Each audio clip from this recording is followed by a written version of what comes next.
Bonsoir à tous, nous sommes le 8 mai 2022. Le monde va mal. L'ONG américain Global Footprint Network calcule chaque année le jour du dépassement, le jour à partir duquel nous avons pêché plus de poissons, abattu plus d'arbres, construit et cultivé sur plus de terres que ce que la nature peut nous procurer au cours d'une année. Cela marque également le moment où nos émissions de gaz à effet de serre auront été plus importantes que ce que nos océans et nos forêts peuvent absorber. À l'échelle du monde, ce jour était le 29 juillet en 2021. Pour la France, le jour du dépassement est tombé jeudi dernier, le 5 mai, environ 5 mois plus tôt qu'en 1961. Le reste de l'année est bien un crédit sur le vivant. Reste à imaginer ce qu'est un crédit sur le vivant. Si le monde entier avait le même mode de vie que les Français, il faudrait l'équivalent de 2,8 terres pour subvenir aux besoins des habitants, 3 terres avec un mode de vie allemand, 5,1 terres avec un mode de vie américain. Je fais ce Twitch sur la scène française, sur les peintres de la scène française vivants. La semaine dernière, on était avec Antoine Carbone et cette semaine, on a l'honneur, la joie, le plaisir, vous avez vu, je suis tout rouge tellement je suis timide, d'accueillir Gérard Garouste. Bonjour Gérard. Bonjour, Je suis bonjour. très heureux de t'accueillir. Alors, tu es dans ta Normandie en 4G, donc on va voir si ça tient ou pas. Il y a un petit suspense, mais voilà, on est très content. Pour les gens qui sont sur Twitch, si vous voulez poser des questions à Gérard, vous pouvez lui poser des questions pendant toute l'émission et on lui posera à la fin les questions que vous avez posées. N'hésitez pas à le faire au long de l'émission et pas forcément tout à la fin parce qu'à chaque fois, il y en a trop à la fin. Et vous pouvez retrouver ensuite notre interview sur la chaîne YouTube Les Apparences. Vous tapez Les Apparences dans YouTube et vous tombez sur déjà 41 interviews et donc celle de Gérard est la 42e. Et Gérard, on va commencer tout de suite avec. Je t'ai demandé. D'ailleurs, je voulais remercier ton fils Guillaume Garousse qui m'a beaucoup aidé pour préparer ce Twitch. Et on va commencer tout de suite avec 5 de tes peintures qui résument ton travail et ton parcours. On en a 6, c'est comme ça, c'est un caprice. Et tu as très gentiment accepté de mettre un parcours un peu large, puisqu'on commence avec un tableau de 1971 qui s'appelle Le classique et l'Indien, qui est une thématique qui va porter presque tout ton parcours. C'était cette tension entre le classique et l'Indien. Et est-ce que tu peux nous en parler un petit peu? Oui, en fait, c'est un tableau très sentimental, je dirais, parce que j'ai fait ce tableau dans une période où j'allais très mal. Je ne pouvais pas peindre, je ne pouvais rien faire. Pour être très précis, j'étais totalement dépressif. J'inquiétais un peu mes amis et ma femme autour de moi. Et je faisais semblant de vivre, quoi. Vraiment, je faisais semblant de vivre. Et j'étais tellement angoissé que, que je pouvais pas me coucher. J'avais qu'une envie, c'était de dormir et de me coucher. Mais être dans un lit dans toute la journée, c'était encore plus angoissant. Donc, ce que je faisais, je dormais dans l'atelier, par terre, pratiquement au pied de mon chevalet, et au sens propre, hein, je Mmh. dormais par terre. Et quand ma femme arrivait le soir, après son boulot, parce qu'à cette époque-là, je ne gagnais pas un rond, à ce moment-là, je me relevais, je faisais semblant de travailler. Donc, c'est dans cette période que j'ai fait ce tableau. Et c'est comme si je l'avais fait sans réfléchir, de manière totalement automatique. Mais en même temps, j'ai abordé dans ce tableau une chose qui est très importante, un sujet qui est pour moi très important, c'est-à-dire un personnage errant qui marche comme ça. Mmh. L'errance, tu sais, ça me fait penser à une citation que j'ai rencontrée par la suite avec un personnage avec qui j'ai fait des études qui s'appelle Mark Anawaknin et qui m'a enseigné une parole de Rabbi Nachman de Braslav qui dit « Ne demande jamais ton chemin à celui qui le connaît, tu risquerais de ne pas t'égarer. » Mmh. Et donc, c'est finalement important de savoir s'égarer. Donc, ce tableau, je l'ai fait en n'attachant aucune importance à la technique, c'est du coloriage pour moi, et en même temps, je suis très, très content de ces gammes de couleurs très, très particulières. Mais enfin, encore une fois, c'est un tableau, pour employer une expression de mon oncle, c'est une peinture à la va te faire foutre, et finalement, j'y suis très attaché. Et ma femme aussi, parce que maintenant, avec du recul, ça a été un des premiers tableaux aboutis. J'en avais fait d'autres avant, mais là, il avait quand même réussi à sortir. Il n'avait jamais été exposé. Et on a commencé à l'exposer, ce tableau, dans des rétrospectives, en fait. Ouais. Comme même la première rétrospective que j'ai fait à Beaubourg, on a mis ce tableau en début d'exposition, comme ça va être là pour cette rétrospective En septembre, ouais. en On va en parler septembre. après. Ouais. Et ce qui est intéressant, c'est que, alors, donc tu t'es intéressé, on verra ça après, mais tu t'es intéressé à la Torah, à la Kabbale et tout ça, et tu t'es mis même à apprendre l'hébreu pour pouvoir lire, pour pouvoir approfondir la question. Et c'est déjà un juif errant, là. Écoute, à l'époque, oui, Oui, oui, mais à l'époque, non, je ne savais pas oui, parce bien que sûr. Oui, mais c'est. je n'étais pas du tout dans la Kabbale à cette époque-là. J'étais pas Hmm. du tout. Non, j'ai fait un truc pour me débarrasser d'un sujet classique. J'ai fait un personnage qui marche avec sa besace et son bâton. Ça me paraît être extrêmement simple. Et en fait, en effet, ça recoupe un thème très classique qui est le Ouais. juif errant. Mais Hmm. à l'époque, je ne savais pas. Et on va passer au deuxième tableau qui s'appelle La barque et le pêcheur, le pantalon rouge, qui est un grand tableau, hein. Alors là, on le voit en image, donc d'un coup, on ne s'en rend pas forcément compte, mais c'est un grand tableau qui date de 1984. Et là, il est déjà, ça a l'air d'être très influencé par Delacroix. Enfin, on pense à Delacroix. C'est le cas ou c'est... Alors là, toi, tu le vois, le tableau, là, dans Ouais, oui, l'écran? moi je le vois. Enfin, nos Bon, auditeurs le moi, je ne voient, le oui. vois pas, Oui, oui. mais je le connais. OK. Voilà, oui. Oui. Alors, J'espère que tu connais. Sinon, on s'est trompé d'invité et puis il faut changer. Voilà. non, c'est la barque. Donc, le titre, c'est quoi? La barque et le pêcheur, c'est La ça ou barque et le pas? pêcheur, le pantalon rouge, virgule. Moi, Ouais, c'est ce qu'on m'a voilà, c'est ça. envoyé. Ouais. Donc, c'était une époque. Là, c'est au moment où je commence à prendre un peu conscience. Donc, je suis sorti des Beaux-Arts, je prends un Hmm. peu conscience de ce qui se passe dans l'histoire de l'art, je prends conscience que ce qui marche très fort, c'est l'art conceptuel, il y a aussi le mouvement support-surface, et puis il y La a figuration l'aventure. narrative. Ouais. Comment? Il y a La figure... oui, absolument, la figuration narrative. Hmm. Et donc, il y a vraiment l'idée de se dire, bon, finalement, quel est le sujet type de la peinture? Il y Hmm. a le nu, il y a la nature morte, il y a le paysage, et puis les marines aussi. Et donc, je cherchais les archétypes de la peinture. Hmm. Et j'ai fait des natures mortes, j'ai fait des nus, je voulais goûter aux sujets les plus simples qu'on puisse faire dans la peinture. C'est-à-dire reprendre les thèmes de l'histoire de l'art classique et puis voir un petit peu ce que je vais en faire. Donc, la barque et le pêcheur, c'est techniquement, tu penses à Delacroix, mais moi, en fait, il y a une facture que j'aime plus que Delacroix, qui est plus contemporain. C'est tout simplement un peintre comme Giorgio de Chirico, où il y a des empattements. Alors, Hmm. l'idée technique, hein, c'est qu'on est dans des glacis, des empattements, des transparences, des choses très. Et puis surtout quelque chose de très figuratif. Et puis encore un personnage avec la barque et le pêcheur. C'est presque, à l'époque, quand j'ai fait ça, peut-être que ça l'est encore aujourd'hui, c'était un peu c'était provocant, quoi, parce que la barque et le pêcheur, c'est vraiment C'est que totalement ce sujet. démodé, Oui. c'est hors sujet. Oui. C'est en jouant j'ai toujours été conscient que je faisais des croûtes et j'aime bien les croûtes. D'ailleurs, c'est pour ça que j'aime beaucoup Giorgio de Chirico, Hmm. c'est que Giorgio de Chirico assume le fait qu'il fasse des croûtes. Et c'est important pour moi parce que le bon chic, bon genre, à l'époque, d'ailleurs c'est toujours le cas, le bon chic, bon genre, c'était Marcel Duchamp. Marcel Hmm. Duchamp, dont on voit encore les conséquences aujourd'hui. C'est une démarche intéressante, Duchamp, et puis tous les artistes qui ont suivi Duchamp, c'est une attitude. Mais à l'opposé de ça, à l'opposé de cette attitude intelligente, il faut bien Hmm. dire que eh bien, il y a l'opposé, c'est de rester peintre et de faire comme Giorgio de Chirico, qui se fout pas mal des modes et qui fait qui fait des nus, qui fait des scènes mythologiques, il se peint en Louis XIV, enfin vraiment, il délire complètement.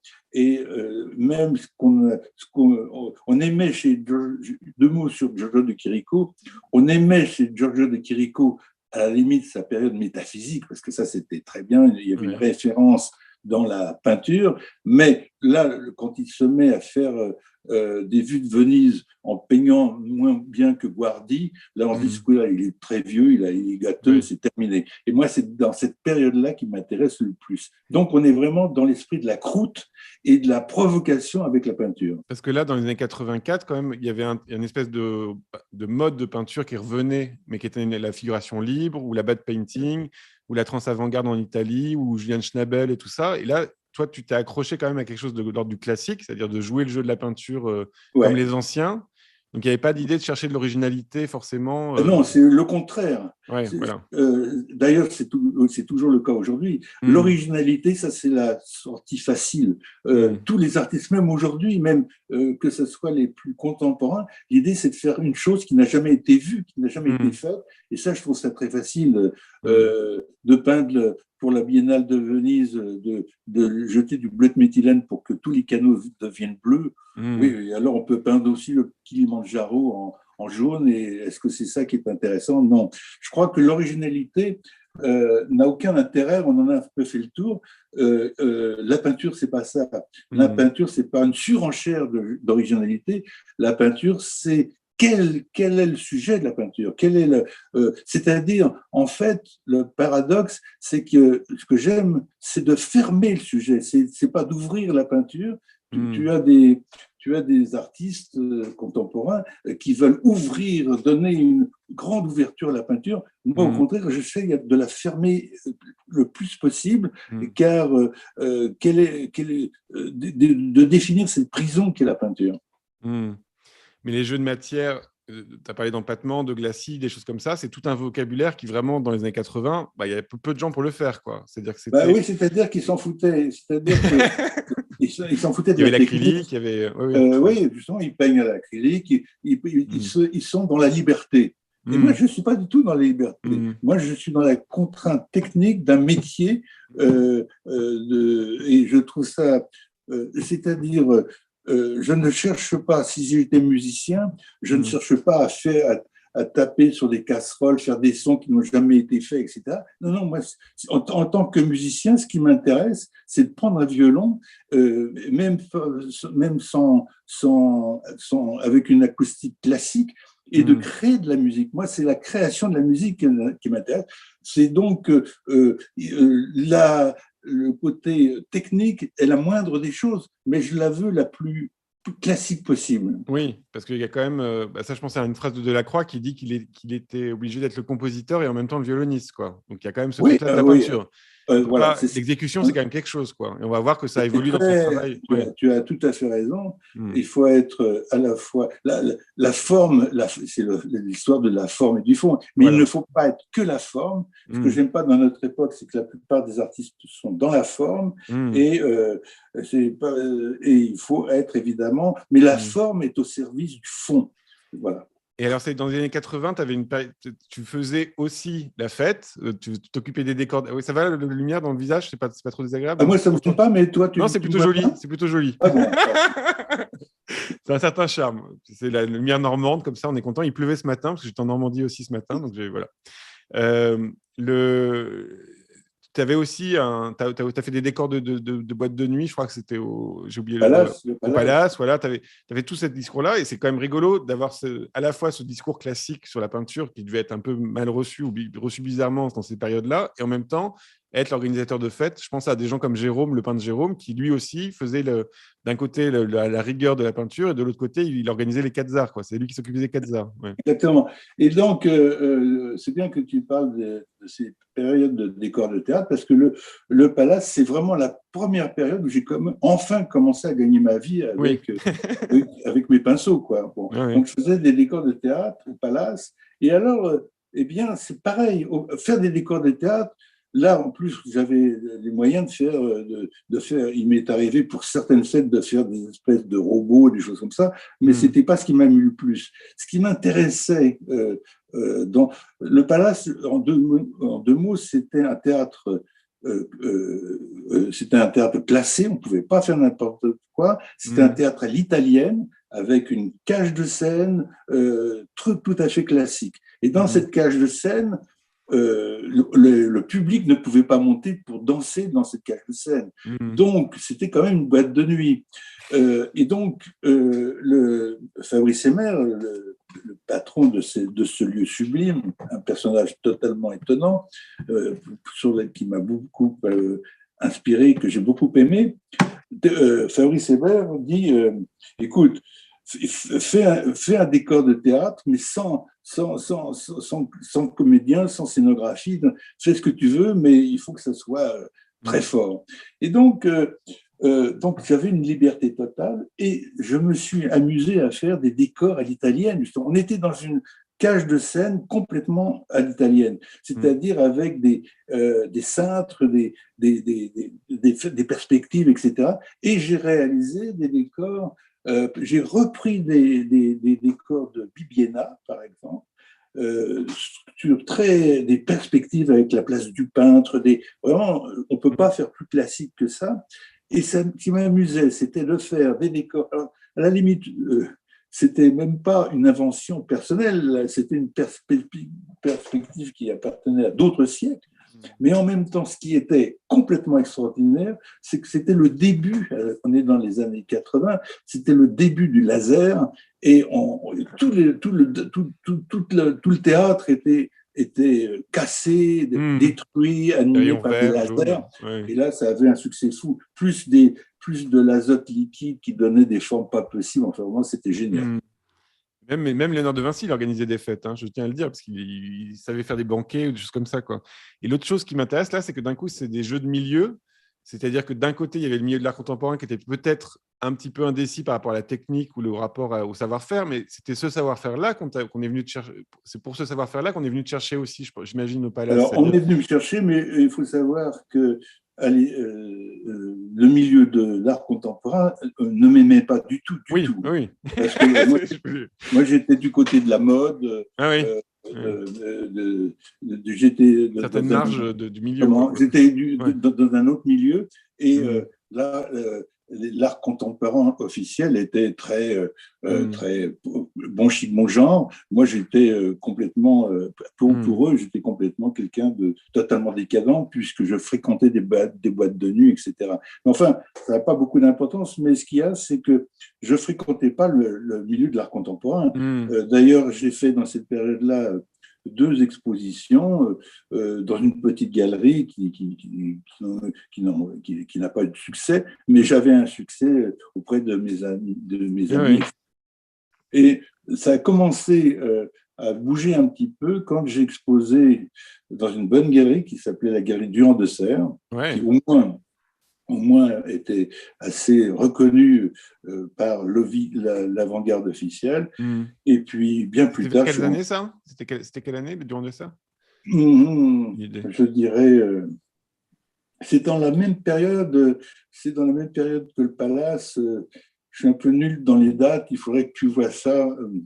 Je crois que c'est 85, 90 ou je ne sais pas quoi. Je m'en servais pour ma transition, en fait, parce qu'on va passer au tableau qui s'appelle Phlégias, Dante et Virgile, qui date de 86. Voilà. Voilà. Et c'est bien ça. C'est une collection du Centre Pompidou, justement, en plus. Ouais. Et là, c'était... Là, il y avait déjà les décors du Palace à cette époque. Oui, c'est ça, oui. Et là, c'est un tableau qui est presque abstrait. Enfin, il y a les formes, mais on n'a plus la figuration, et c'est presque des jets de peinture, puis après des petits réaux de dessin comme ça. Donc, tu parles de Dante et Virgile, ouais. Ce tableau-là,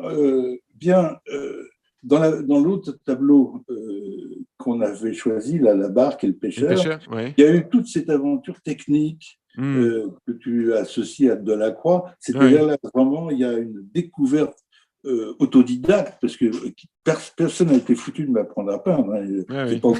On est tous là. C'est pas au Beaux-Arts que j'ai appris à peindre, c'est plutôt en regardant les tableaux dans les musées. Depuis cette époque-là, j'étais très impressionné par le Tintoret, et ça reste aujourd'hui pour moi le maître le plus conséquent. Quand on va à Venise et qu'on va voir l'enlèvement, l'enterrement du corps de Saint-Marc, c'est pour moi un tableau fondamental au niveau de la technique, et j'ai appris à peindre en regardant ce tableau-là. Mais redis-moi ta question, c'était quoi? C'était là d'un coup, c'est juste parler de ce tableau-là, donc c'est Phlégias, oui, Dante et Diogène. Donc là, je me suis un peu, ça y est, un peu libéré de ma technique comme ça. Tu savais peindre, là, quoi. Donc, voilà, je savais pas. Et donc là, voilà, d'abord, le sujet une figuration plus légère, comme ça, c'est pas vraiment des personnages, c'est comme des silhouettes, tout est possible, c'est-à-dire il y a du trait, il y a des empattements, il y a c'est une mise en scène, il y a une écriture, exactement. Et l'idée, c'est pas que, là on a bien compris que c'est pas une question de ressemblance, ce qui va être le cas plus tard dans les tableaux. Là, c'est une question d'atmosphère, et voilà, et tout d'un coup, là aussi d'amener cette peinture à faire une fixette sur le titre du tableau, c'est-à-dire nous ramener à la Divine Comédie de Dante. Et là, c'est une période que je commence à attacher beaucoup d'importance au sujet de la peinture. Et ça, c'est un truc que je trouve très émouvant, c'est le fait que c'est très dur pour un peintre aujourd'hui de trouver des lieux communs. C'est-à-dire, avant, on pouvait dire qu'il y avait l'histoire de la Bible, ou alors il y avait les Métamorphoses d'Ovide, qui étaient le lieu commun connu de tout le monde, quoi. Et donc, on représentait des formes, on va dire, il y avait comme ça une thématique commune. Il y a l'iconographie de César Ripa ou des choses comme ça. Et là, j'ai l'impression que tu commences à trouver presque. Alors, tout le monde n'est pas assez cultivé, mais en tout cas, on pourrait apprendre Don Quichotte, on pourrait apprendre Kafka, on pourrait apprendre justement Dante, et ce serait quand même le lieu commun qui nous reste, quoi. Voilà. Ça, c'est une culture qui est importante pour toi. Alors, c'est quand même. C'est très, très important. Et tu sais, là, on est en train de résumer des années. Mais, bien sûr, on va vite. Mais ce qui est assez étonnant, c'est que j'ai trouvé, par exemple, quand je suis tombé sur la Divine Comédie, il venait juste de sortir une nouvelle traduction qui était très intéressante, pas du tout poussiéreuse, où la traduction en français était très proche de l'italien, parce que déjà, Dante, chose importante, n'écrivait pas en latin comme l'écrivaient les poètes de l'époque, mais en italien. Donc c'est il a quasiment inventé l'italien, en fait. Donc, exactement. Et donc, je me passionne pour Dante, et en regardant ça d'un peu plus près, je m'aperçois que Dante est très intéressé par la Kabbale. Ah bon, je regarde un peu de plus près la Kabbale, parce que justement, il y avait aussi la mythologie grecque un petit peu avant. Et donc, je regarde un peu l'histoire de cette Kabbale de Dante, et là, je découvre que la Kabbale de Dante est une Kabbale chrétienne. Donc, je fais la distinction entre la Kabbale chrétienne et la Kabbale juive. Et de fil en aiguille, je commençais à me passionner pour la Kabbale juive. Et donc, j'ai suivi des conférences autour de la Kabbale, en général, de la Kabbale. Mais quand on commence à s'intéresser à la Kabbale, tout d'un coup, là, il n'y a pas 36 solutions. Pour s'intéresser à la Kabbale, il faut s'intéresser à la langue elle-même, à l'hébreu. Et puis avant l'hébreu, exactement. Et puis avant l'hébreu, il y a peut-être lire un peu le Tanakh, c'est-à-dire ce qu'on appelle l'Ancien Testament, le Pentateuque, la Torah, etc., de rentrer un petit peu dedans. Donc ça prend du temps, mais c'est complètement passionnant. Et c'est comme ça que petit à petit, je suis rentré dans l'étude des textes, et j'ai commencé à prendre des leçons d'hébreu avec un professeur, et puis les années passent, pendant plus de 20 ans, j'ai suivi ces cours d'hébreu qui étaient plus passionnants les uns que les autres. Et, et ce n'est pas du tout des cours, c'est vraiment des cours sur la langue. C'est-à-dire que quand on apprend l'anglais pour parler anglais. Oui. Là, apprendre cette langue, c'est une manière de rentrer dans une certaine philosophie. Et c'est vraiment une philosophie. Et là, on découvre une chose tout à fait pareille. Et puis, petit à petit, on change de maître. Après, ce professeur qui s'appelait Yaakov, qui s'appelle toujours Yaakov d'ailleurs, j'ai passé à d'autres maîtres, entre autres Philippe Haddad, surtout Makana Waknin. Et puis, en ce moment, j'ai travaillé un autre maître qui vient d'écrire un livre absolument extraordinaire qui s'appelle Bereshit. Et là, voilà, l'aventure continue. Alors, je partageais une conférence que tu as donnée où tu parlais du labyrinthe de Chartres, mais ça, on ne va pas en parler maintenant, mais il y a une conférence que tu as donnée qui est sur YouTube, je la partagerai en bas de la chaîne YouTube parce qu'elle est vraiment intéressante et justement, on voit tous les jeux, tu parles de mots, quoi, et en partant de mots, tu crées, ça se déploie comme ça pendant 1h30, c'est très impressionnant, on ne comprend pas tout, on ne va pas se mentir, comme ça de manière superficielle, mais par contre, on voit que ça travaille beaucoup. Et on va passer à la 4e image qui s'appelle Adam Quichotte. Donc là, tu mélanges presque deux histoires. Et je me demande s'il n'y a pas cette chose-là, alors je vais aller très vite parce qu'on n'a pas beaucoup de temps, mais il y a quand même ce truc de chercher par la peinture, qui est l'angle de la peinture, qui est quand même une histoire humaine, où on a des traces comme ça de plein d'histoires, d'un variant humain, quoi. C'est-à-dire que qu'est-ce que c'est que Marie et Jésus, c'est une mère et son enfant. On a des figures comme ça. En ce moment, il y a l'Ukraine, mais on pourrait penser aussi au massacre des innocents comme figure de ce qui a toujours été humain. Et j'ai l'impression que c'est quelque chose que tu cherches comme ça, une espèce d'essence du nœud de l'histoire, quoi.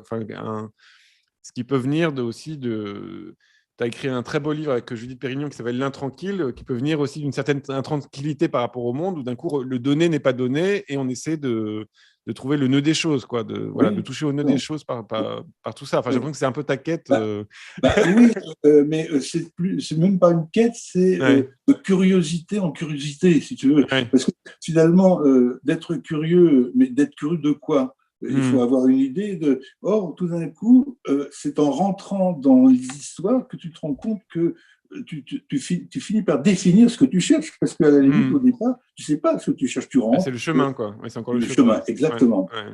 Exactement. Et donc là, est-ce que tu peux nous parler un peu du Adam Quichotte, donc il y a une figure du Don Quichotte comme ça qui se transforme en arbre tel. Donc c'est, j'ai oublié, c'est Apollon et Daphné, donc c'est tel Daphné se transformant en olivier. Et en même temps, si on voit la figure et qu'on retourne l'arbre, il y a aussi une autre figure d'être humain dans l'arbre. Oui. Ouais. Alors, ce thème de personnage inversé, comme ça, d'ailleurs, j'ai fait une couverture là, pour Télérama, qui reprend ce thème-là de personnage inversé, et d'ailleurs qui s'emboîtent l'un dans l'autre d'une certaine manière étrange. Alors, on m'a raconté, je ne sais pas si c'est vrai, que Télérama, ils t'ont demandé ça du jour au lendemain pour faire la couverture. Oui. Et là, moi, je suis pas du tout doué pour faire des affiches comme ça, des trucs, je suis pas. Là, pour moi, c'est un travail. C'est angoissant quand même, de se dire qu'on a la nuit pour le faire. Et puis en même temps, tu peux pas refuser un truc comme ça. Bien sûr. Donc, tu es obligé de t'accepter. Et là, j'étais un peu inquiet. Et en parlant avec à Elisabeth, et puis ma femme, et puis aussi Olivier Kiplin, avec qui je travaille, j'en parle. Le soir, il me donne un coup de téléphone et je lui dis, tu sais, je suis très inquiet parce que j'ai un projet. Et il me dit, pourquoi tu ne reprends pas ton thème à Don Quichotte et là, bling, c'était en effet évident parce que cette histoire de personnage inversé, c'est un thème qui appartient à la Kabbale. C'est-à-dire, on inverse la situation, ce qui est blanc devient noir, ce qui est feu blanc devient feu noir, etc. Donc, c'était une très belle manière de penser à l'Ukraine. L'Ukraine, entre parenthèses, qui n'a pas toujours été géniale. Hein. Je veux dire, il ne faut pas oublier que pendant la guerre, l'Ukraine était un pays de... Ah oui, bien sûr. La guerre 39-45, oui. Oui, bien sûr. Bassin, les pires choses, les pogroms d'Ukraine. L'Ukraine est un pays très spécial parce que c'est un pays de pogroms, mais c'est aussi un pays où les plus grands kabbalistes, les plus grands maîtres sont aussi en Ukraine. Donc, c'est très étrange comme pays. Enfin bon. C'est aussi le lieu où on a inventé le crime contre l'humanité. C'est là où ça s'est… Exactement, Ouais, ouais. absolument, absolument. Oui, oui, non. Donc c'est un passé assez lourd, l'Ukraine. Donc, mais alors, pour répondre à ta question, qu'est-ce que vient faire? Je fais dans le tableau dont tu parles, c'est-à-dire Adam Quichotte, c'est mélanger ce thème qui appartient à de la Kabbale, c'est-à-dire ce personnage inversé qui est un et son contraire, ce Mhm. qui est bien devient mal, des thèmes qu'on va retrouver dans Purim, cette fête de Purim, etc. Ouais. Et en même temps, Adam Quichotte, alors il y a Adam d'un côté, du côté biblique, et puis donc Adam Quichotte, jeu de mots avec Don Quichotte. Parce que une chose importante, c'est que Cervantes, qui était un maran, je crois que faut être, c'est un peu évident pour ceux qui disent ça le texte d'un peu près. Ouais, ouais, Euh, ouais. Cervantes était un maran et comme tous ces personnages-là à cette époque, on ne pouvait pas écrire n'importe quoi parce qu'à cette époque-là, c'était le bûcher. Il y a l'Inquisition. On ne peut pas écrire n'importe quoi. Mhm. Moi, j'ai travaillé sur Rabelais ou sur, c'est pas la même Oui, époque, oui, mais que ce soit Rabelais ou que ce soit Cervantes, ouais. pour écrire des choses extrêmement importantes sur la manière dont il faut comprendre la lecture d'un texte, Mhm. il ne faut pas le dire n'importe quoi, parce que si c'est pas dans les normes de l'Église, c'est le Bim. bûcher Ouais, immédiatement. ouais. Les deux ont eu de sérieuses menaces. Et ce qui sauve ces deux personnages, euh, euh, Cervantes et puis Rabelais, c'est l'humour. L'humour. Mhm. Et évidemment, quand on lit Don Quichotte a la triste figure et toute son histoire, grâce à son ami Sancho, Ouais. on est dans un conte qui est très drôle. Et donc, pendant que j'étudiais l'hébreu, là, la compréhension est-ce que c'est un roman comme Don Quichotte, il y a une première lecture, c'est un peu comme la Bible finalement, c'est fait pour lire ça comme on pourrait Mhm. raconter ça à des enfants. Et puis après, il faut, comme on dit, lire entre les lignes, lire entre les mots et Mhm. lire lettre par lettre. C'est-à-dire, tout est codé dans des livres comme ça. Donc, ayant quelques clés d'interprétation, évidemment, c'est passionnant de rentrer dans ce jeu.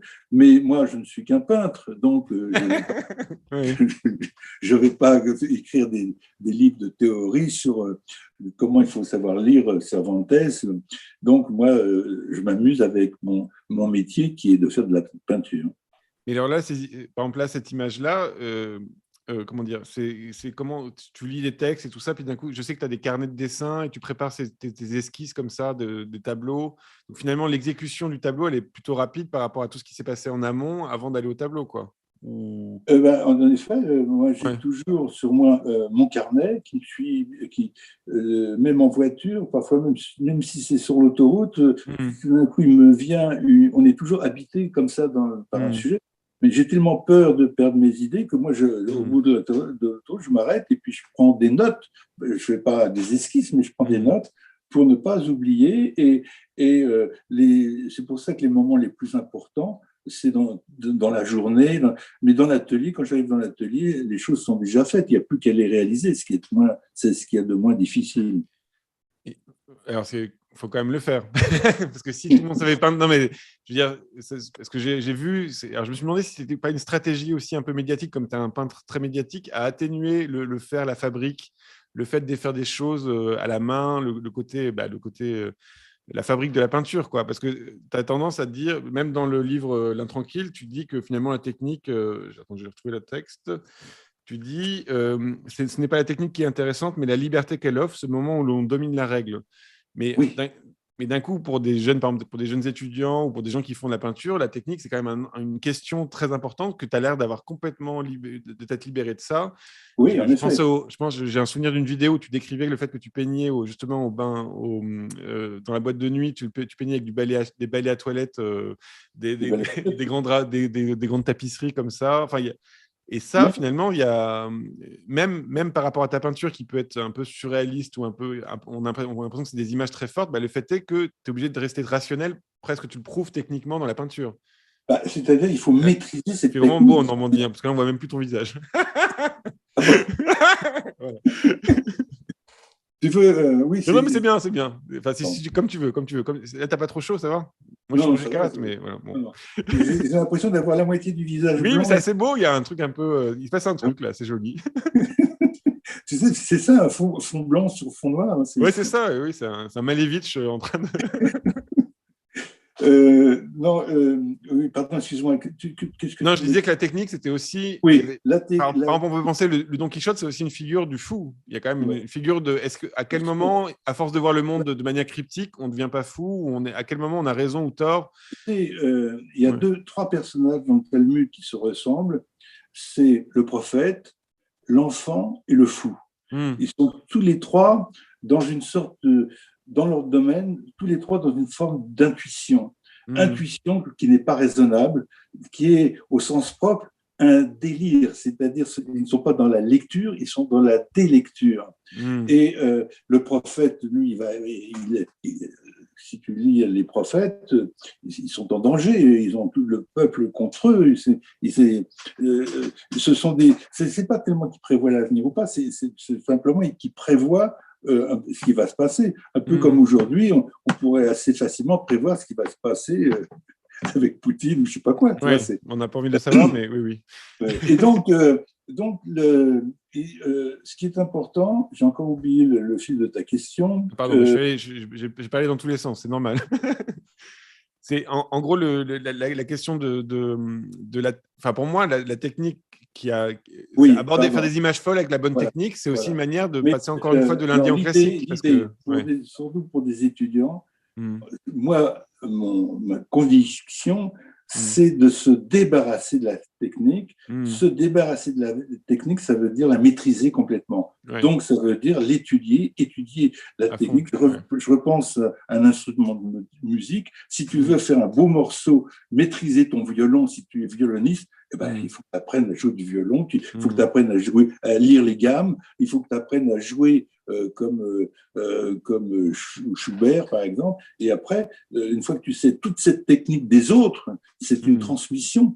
Je crois énormément à la transmission.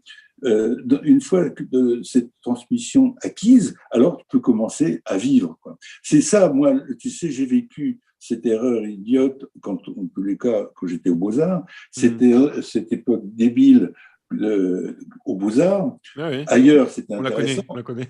Oui. Oui. mais, ailleurs, c'est intéressant. Mais l'esprit des Beaux-Arts était totalement débile. C'est-à-dire que Mm, les génies, c'est nous sommes des génies, etc. Non, c'était des connards qui ne savaient mm. pas peindre. Ah oui. Et je souhaitais, moi, j'aurais voulu que l'école des Beaux-Arts, quand j'étais aux Beaux-Arts, soit exactement le, comme Le conservatoire de comme musique. le Ouais. conservatoire, exactement. Dans un conservatoire, tu apprends à jouer la musique, tu apprends les Mm, notes, etc. Et puis, tu as toute ta vie après pour être un bon musicien, etc. Mais mm, tu apprends le solfège, tu apprends à composer, tu apprends le métier des autres. Là, aux Beaux-Arts, c'était n'importe quoi. On est des génies, c'est nous, on en sait plus que les profs. Bon, de toute façon, les profs n'avaient pas bien peint non plus, mais enfin, quand même, il y avait un problème. Donc, d'une manière autodidacte, j'ai appris à peindre, j'ai appris à broyer mes couleurs avec des restaurateurs. mm. J'avais choisi des bons restaurateurs parce que c'était les restaurateurs du Louvre. Bien C'était joué. facile à retenir. Ouais. Leur nom, c'était Monsieur Petit, Monsieur Vallot, Petit Vallot. Donc, c'était Mm, assez facile à retenir. Et puis, j'avais pris une assistante qui était leur élève, une de leurs élèves qui s'appelait Valentine.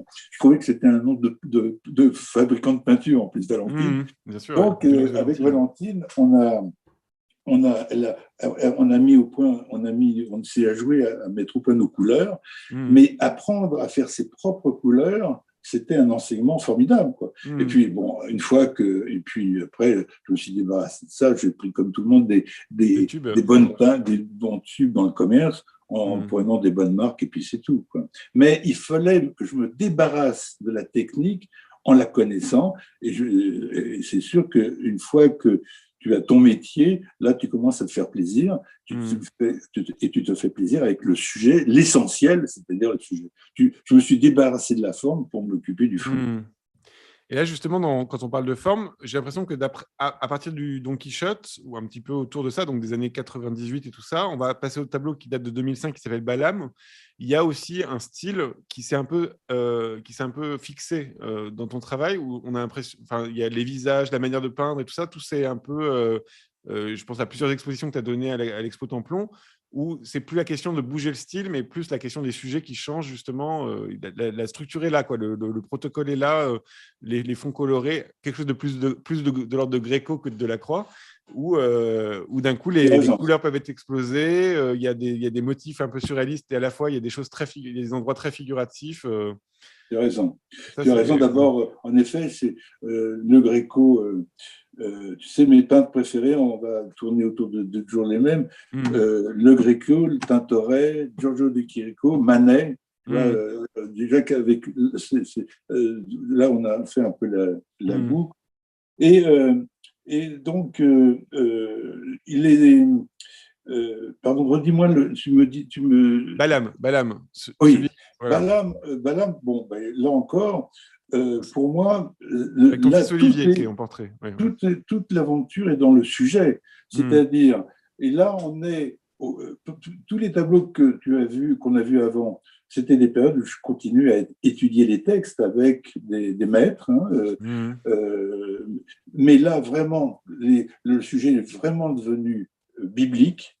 Et donc, biblique, c'est-à-dire, il y a le passage de Balaam dans l'Ancien Testament est un passage que j'aime énormément parce que je trouve ça étonnant que la Bible, qui veut fonder une religion, enfin la Bible est à l'origine des trois monothéismes, et je trouve ça extraordinaire que dans le texte que propose cet Ancien Testament, il y a une aventure qui est complètement un conte de fées, quoi, un conte de fées encore plus fou que la mythologie grecque. Aujourd'hui, plus personne ne croit à Vénus, à machin, à Cupidon ou je sais pas quoi. Mais par contre, dans la religion, que ce soit chez les chrétiens ou chez les juifs, ils ne remettront pas en question Balaam. Or, l'histoire de Balaam, je te la raconte si tu veux, mais en tous les cas, c'est on n'a pas trop le temps parce qu'on est déjà trop en retard. mais en tous les cas, l'histoire ne tient. C'est, en fait, en deux mots, c'est une ânesse qui peut parler avec les anges et qui dit à son maître, Balaam, mais, bordel, tu vois pas, tu t'entends pas ce que me dit l'ange, il s'engueule. C'est assez formidable. Une ânesse qui parle et qui dit à son maître, t'as rien compris, je trouve ça assez drôle dans la Bible. Et alors là, pour le coup, il y a donc, dans ton vocabulaire, on va dire, ton style pictural, il y a ces glacis très colorés au début, j'imagine, dans les tableaux, des fonds rouges, des choses. Et ce qui est très beau, c'est que je sais que tu es d'origine bourguignonne, et j'avoue qu'en Bourgogne, en Bourgogne, on retrouve des couleurs comme ça, très flash, c'est-à-dire des ciels bleus d'un coup, des ciels froids bleus très forts. En voyageant en Bourgogne, j'ai pensé à tes tableaux, parce que je trouve qu'il y a des comme ça, des grands contrastes entre des verts très puissants, des noirs très denses, comme ça, quand il y a des grandes lumières, comme en Normandie, là, en ce moment, sur ton visage. Mais ça, tu penses que ça se fait inconsciemment, les couleurs et tout ça, quoi. C'est des choses Oui, Bah oui, c'est une question de. Quand je fais des couleurs, je ne réfléchis pas à mes couleurs. Tu sais, dans mes carnets, tu parlais tout à l'heure de mes carnets. Mes carnets sont très importants. Mes carnets, il y a des croquis de ce que je veux faire. Et après, il y a des études. Dès que je suis 2 minutes tout seul, je fais des. Mais c'est toujours des dessins. Je ne veux pas passer par des aquarelles pour penser à des couleurs. Je pense direct. C'est une fois que je commence à travailler sur le tableau que les couleurs. Tu sais, je reprends souvent cette expression. Tant que je ne suis pas dans l'atelier, je réfléchis comment je vais faire mon tableau. Mais plus je suis dans l'atelier, je commence à travailler sur le tableau, et à un moment donné, vraiment c'est comme ça que je le ressens, à un moment donné, c'est comme si le tableau me disait, bon, maintenant t'arrêtes, maintenant c'est moi qui fais la peinture, tu oublies. Et c'est les couleurs, j'ai l'impression que c'est pas moi qui décide, c'est la peinture, le tableau qui se crée, qui décide pour moi. Il y a des repentirs ou pas? Oui, bien sûr. Ouais, il y a des repentirs, il y a Il y des a erreurs, il y même a des... des repentirs. Il y a des repentirs vraiment involontaires. Mais il y a une époque, je trouvais ça tellement génial, les repentirs, parce qu'un repentir, c'est vraiment l'acte manqué ou le lapsus du peintre, en fait. Oui, il reste la trace de ça. Ouais. Il y a des lapsus très connus. Velázquez qui fait un cheval à 5 pattes, par exemple, et le plus connu que j'aime énormément, du Gréco, c'est le 5e saut, je crois que ça s'appelle comme ça, ce tableau. Alors, non, pardon, c'est le Laocoon du Gréco. Je crois que c'est le Laocoon du Gréco, où c'est le Laocoon qui est étouffé par un serpent, puis il y a ses fils qui sont à côté. Et il y a dans la composition du tableau, le Gréco à l'origine avait fait un visage d'un des fils tourné vers l'extérieur, et puis il l'a regretté, donc il a fait le visage vers l'intérieur. Et aujourd'hui, avec le vieillissement de la peinture, parce que la peinture en vieillissant devient de plus en plus transparente, ce qui fait qu'aujourd'hui, ce fils a 2 visages, donc qui regarde devant et derrière, donc ça donne une autre symbolique, tu vois, ça devient un Janus, chose totalement inattendue dans cette histoire. Et là, dans ce tableau Balam, on voit qu'il y a des... Pardon, mais il faudra vérifier je me souviens plus si c'est le 5e saut ou si c'est le Laocoon. Je mettrai le lien sur la chaîne YouTube, comme ça on pourra retrouver le tableau. Je vais retrouver ça, je vais chercher ça après.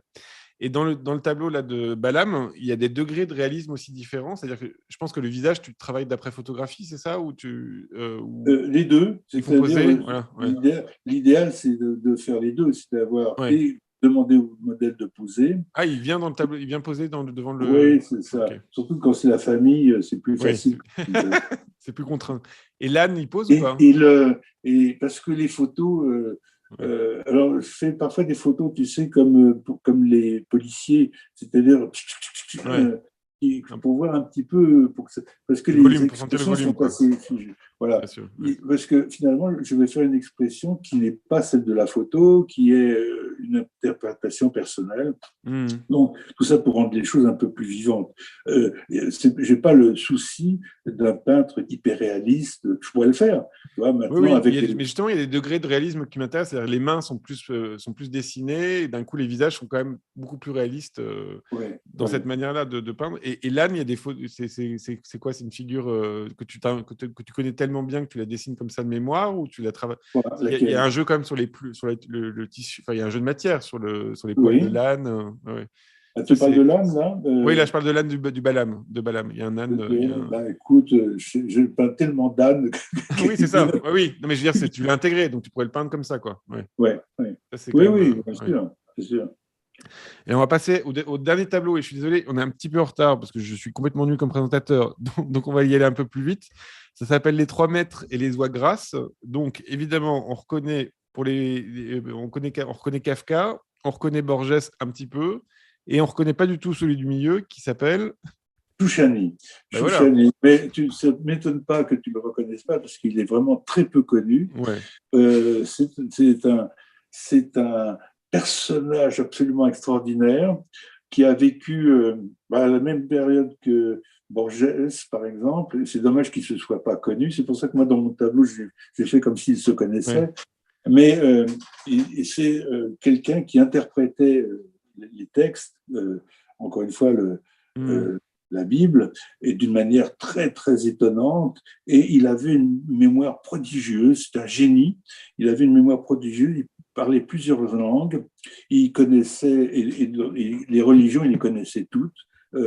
l'islam, le christianisme, tout ça, et quand il faisait des conférences, c'était complètement extraordinaire. Et puis, mais il était un peu fou aussi. Tout d'un coup, il pouvait disparaître complètement, et puis il réapparaissait ailleurs. Enfin, un personnage insaisissable. Et aujourd'hui, on commence à mieux le connaître. Il y a une jeune, il y a un livre qui vient de sortir sur Chouchani. Comment ça s'appelle? Schwartz, comment ça s'appelle? Je ne veux pas savoir ça. C'est pas très grave. On peut retrouver sur Google, on recherche. Et alors là, pour le coup, quand même, l'image, on part quand même très loin dans une espèce de folie. On peut le dire. Dans ce tableau. Oui, autant les tenues, autant là, il y a des registres de grotesque avec les oies qui sont quand même. Bah oui, mais c'est pas moi. Il y a de l'humour. Oui, c'est le tableau. C'est pas moi, c'est le Talmud qui est complètement dingue, en fait. Oui, c'est ça. Pour comprendre l'Ancien Testament tel que je le pratique et tel que je l'étudie, je ne peux pas faire autrement que d'étudier le Talmud. Et dans le Talmud, tu as ce qu'on appelle des agadotes, c'est-à-dire des petites histoires qui sont là pour expliquer ce qui se passe entre les lignes du texte. Et là, il y a un maître qui s'appelle Rabbi Bal, comment il s'appelle? Pardon, j'ai un trou, un coup, un personnage. On va parler plus longtemps. Bon, on s'en fout. Ouais. Quelqu'un. Une personne. Oui, enfin, il y a Wikipédia pour ce genre de mots, on s'en fiche. Oui. Bon, pardon, excuse-moi. Il n'y a pas de problème. Alors, ce personnage invente des histoires qui s'appellent des agadotes, et il a inventé justement, parmi toutes les histoires qu'il invente, un jour, il y a 3 maîtres qui se promènent dans le désert et ils voient des oies grasses, tellement grasses qu'elles n'avaient pas de plumes, et à leurs pieds, il y avait de l'huile grasse sur le sable, et elles se plaignent à ces 3 maîtres. Pourquoi vous nous gavez comme ça? Parce qu'il faut croire qu'à cette époque-là, on gavait aussi les oies pour faire du foie gras, et elles se plaignent. Donc, c'est toute une discussion entre ces oies grasses et ces 3 maîtres. Alors, les 3 maîtres en question, c'est pas évidemment, ce ne sont pas Borges, Kafka et Chouchani, mais ces 3 maîtres dont on connaît leur nom, qui étaient 3 maîtres du Talmud. Et comme souvent dans le Talmud, il y a un côté fiction et réel en même temps, puisque les 3 maîtres ont existé. Mais ce qui est drôle, c'est qu'il y a aussi, c'est une tradition de la peinture aussi, de prendre des histoires antiques ou même la Bible et de les remettre dans un contexte contemporain. Donc là, c'est un peu ce que tu fais, aussi simplement que ça, quoi. Bien sûr. En ce moment, c'est ce que je fais avec la Megillah d'Esther, dans la mesure où, dans la Megillah d'Esther, qui est une histoire qui peut être le premier génocide, en fait, dans l'Antiquité, qu'on retrouve avec l'histoire. Haman, c'est le Hitler actuel, quoi. Enfin, Et là, je me souviens d'une exposition je crois que ça avait 2 expositions que tu avais données à la Galerie Templon, où d'un coup, tu étais parti de tes histoires personnelles. C'est-à-dire, d'un coup, tu avais raconté ton rapport à ton père et tout ça. Donc, déjà. Et la question que je me suis posée, parce que là, on avait l'intranquille en même temps, le livre. Donc, d'un coup, on comprenait l'histoire. Et est-ce que c'est important pour toi qu'on comprenne l'histoire, qu'on ait les ressorts de l'histoire ou qu'on ait envie d'aller les chercher? Ça, je pense que c'est important. Et d'un coup, de voir un tableau où c'est la question de la narration en peinture, en fait, parce que c'est un enjeu qui est compliqué. Tout ce qui me concerne directement, ça n'a pas aucune importance. On s'en fout. Mais par contre, en effet, si on s'amuse, si ma peinture est suffisamment... s'il pose suffisamment de questions pour qu'on ait envie de savoir, mais c'est quoi cette histoire des oies grasses? Ça donne envie de savoir. Et là, ça nous renvoie au Talmud, et ça va nous renvoyer à ce maître qui fait toute une analyse sur pourquoi les oies grasses, quel est le rapport entre les oies grasses et le Talmud, par exemple. Et tu crois que c'est ce goût-là pour les histoires communes, les histoires de l'humanité, c'est presque une manière d'appartenir à un grand monde? Enfin, c'est quoi pour toi ces pulsions de participer à ne pas être dupe des apparences, parce qu'en fait, le fin fond de l'histoire, c'est que toutes ces histoires les plus simples qui soient, c'est-à-dire la Bible en entier, Si on prend la Bible, hein, on s'aperçoit que la Bible, les histoires qui s'y racontent, Adam et Ève, on s'en fout complètement. C'est pas ça qui est intéressant. Ce qui est intéressant, ça va être les jeux de mots ou les espaces entre les blancs et les noirs.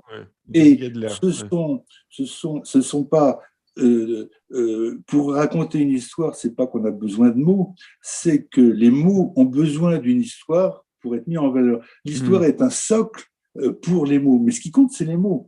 C'est de travailler, d'où peut-être il y en a un qui avait compris ça, c'est sans doute Freud, quand il parle du mot d'esprit, parce que c'est une grande tradition talmudique. Mais ce qui est drôle, c'est que tu parles tout le temps d'ambiguïté des mots, du fait que ça soit. Voilà, sauf que justement, la peinture, on va dire que c'est en deçà, ça pourrait être en deçà des mots. Et donc, d'un coup, c'est vraiment le lieu de l'ambiguïté. Tu as tout à fait raison, pourtant, si on cherche la définition. Ah oui, c'est ça. Sujet, ce sont les mots. Je ne m'intéresse qu'aux mots. Bon, alors, partons on va passer à la deuxième partie de notre émission. Alors qu'on est extrêmement en retard, je ne vous le cache pas, on est dans le rouge, c'est n'importe quoi, j'ai fait n'importe quoi. Bon, c'est comme ça. Donc, je t'ai demandé une peinture de l'histoire de l'art qui était importante pour toi. Et donc là, tu nous en as parlé déjà un petit peu, donc on va aller vite. C'est un tableau qui s'appelle La conquête du philosophe de Giorgio de Chirico. Donc, c'est deux artichauts au premier plan. Voilà. Pourquoi oui. Pourquoi Pourquoi c'est important? Parce que justement, c'est quelqu'un qui... D'abord parce que j'aime bien manger les artichauts, je trouve ça très bon, c'est bon. Et la deuxième raison, c'est que l'artichaut fait partie de ces plantes étonnante, c'est que on en voit partout, sur les marchés, etc. Et si tu manges, je ne sais pas si toi tu aimes les artichauts, mais quand tu manges un artichaut qui soit cuit ou même cru, tu retires les feuilles, tu retires les poils et tu regardes un petit peu le dessin qui apparaît, le dessin des poils et dessine des spirales logarithmiques et qui ne sont pas n'importe lesquelles, qui obéissent à la règle 1 plus racine de 5 sur 2, c'est-à-dire le nombre d'or. Et ce nombre d'or, c'est pas les mathématiciens, c'est pas les mathématiciens qui l'ont inventé, c'est la nature qui le donne comme ça. On va le retrouver dans les coquillages, on va le retrouver sur la manière dont sont implantés nos cheveux. C'est comme ça. Simplement, c'est plus visible sur un nouveau-né, parce qu'un nouveau-né, il n'a pas encore beaucoup de cheveux. Donc, on voit tous ces cheveux, on voit le dessin de cette spirale, et c'est quelque chose à la fois magique, totalement mathématique, et que j'aime énormément, cette mathématique qui existe avant même que l'homme pense. Il y a un grand livre de Mathilda Guica là-dessus, mais je pense que tu le connais, sur le nombre d'or. Alors, on va passer au deuxième. Je suis désolé parce qu'on est obligé d'aller vite. C'est une peinture de l'histoire que tu n'aimes pas, que tu ne comprends pas encore ou que tu rejettes. Et là, tu m'as proposé Botticelli, La Nativité. Alors, pourquoi? Parce que c'est du bluff. Enfin, c'est pas. C'est du bluff. Le très thème, dessiné pour le coup. Ouais, le thème de la nativité, qui est très classique chez Botticelli, c'est vraiment les animaux. Dans cette crèche, il y a un âne et un bœuf. Et donc, pour faire vraiment un tableau figuratif qui représente la nativité, c'est vraiment essentiellement un âne et un bœuf. Pourquoi un âne et un bœuf? Pourquoi un âne et un bœuf? Parce que dans l'Ancien Testament, dans Isaïe, dans le premier chapitre d'Isaïe, Isaïe fustige son peuple en disant « Mais vous n'avez rien compris, vous ne voyez pas, vous ne me comprenez pas, vous ne me voyez pas, mais vous ne connaissez pas qui je suis, mais même un âne et un bœuf à la crèche sont capables de reconnaître leur maître. Ils peuvent reconnaître leur maître et vous n'êtes pas foutus de le faire. » Et donc, Isaïe, en tant que prophète, fustige le peuple. Donc, il était logique que plus tard, ceux qui ont écrit les évangiles. D'ailleurs, excuse-moi, c'est pas dans les évangiles, c'est une chose intéressante. L'anecdote, le passage de la crèche n'est pas dans les quatre évangiles, il est dans les évangiles apocryphes. Il n'est pas officiel.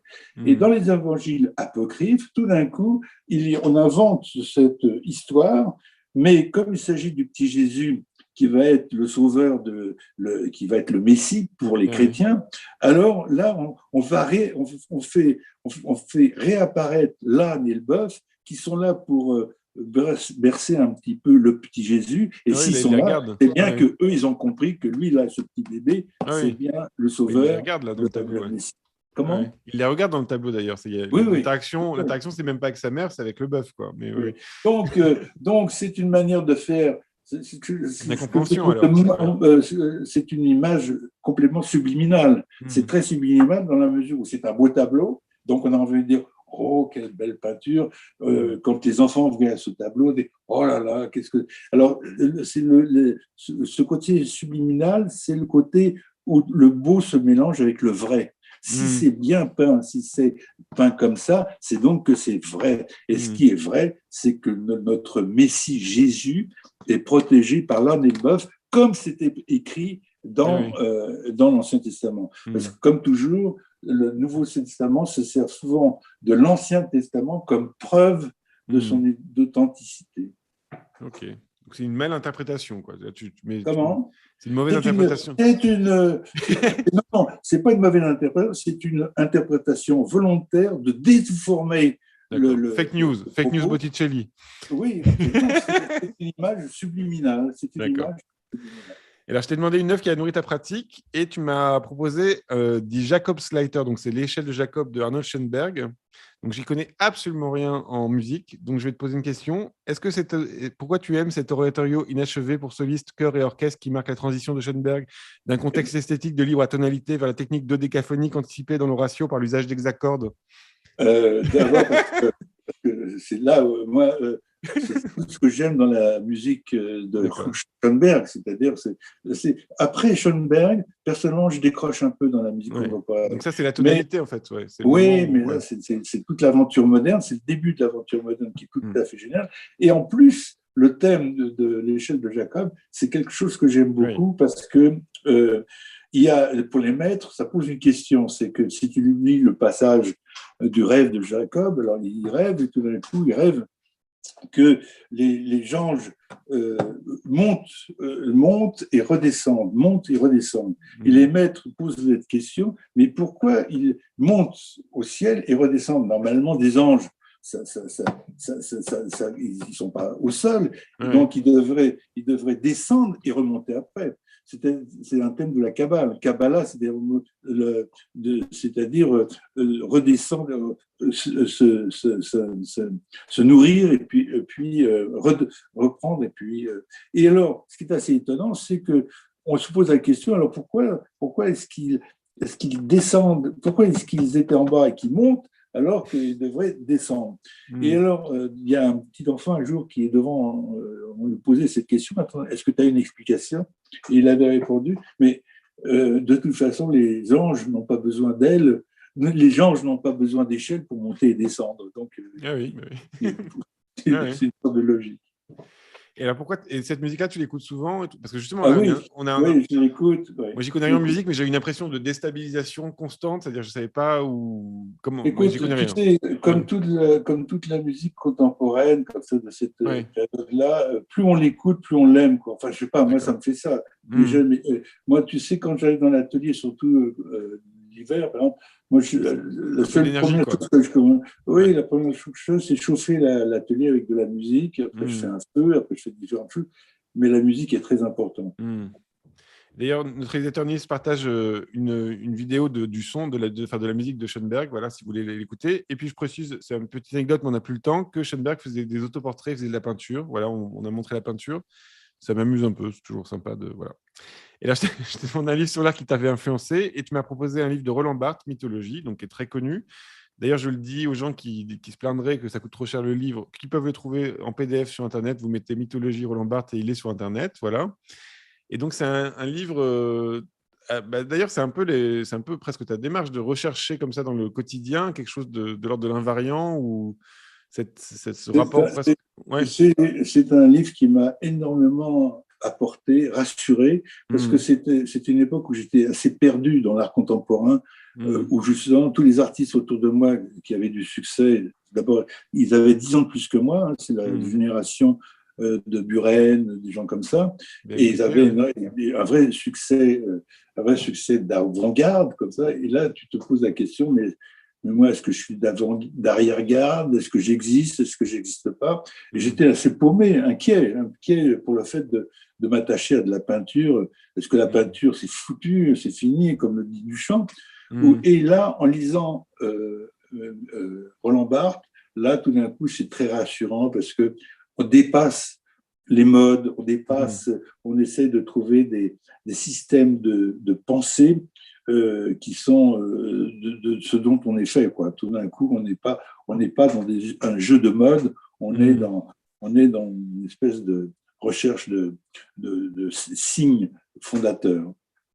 Et alors, ne serait-ce que le sommaire est très rigolo, parce que donc il traite de plein de sujets très différents, que ça va de la nouvelle Citroën au striptease. Voilà, la Citroën avec le toit son toit en plastique, puisque Ouais. c'était le début des voitures en plastique, comme ça, donc Mm, le toit de la Citroën, la DS, qui s'appelle la DS, donc tout a de l'importance, le titre et tout ça, DS, mm. Oui. le, donc il fait une allusion à la tunique du Christ, mais dans la version, dans la Mm, mythologie contemporaine, quoi, le mm. Christ avec un vêtement unique comme ça. Et c'est presque des inconscients collectifs, quoi. Oui, Il y a un truc un oui, peu absolument.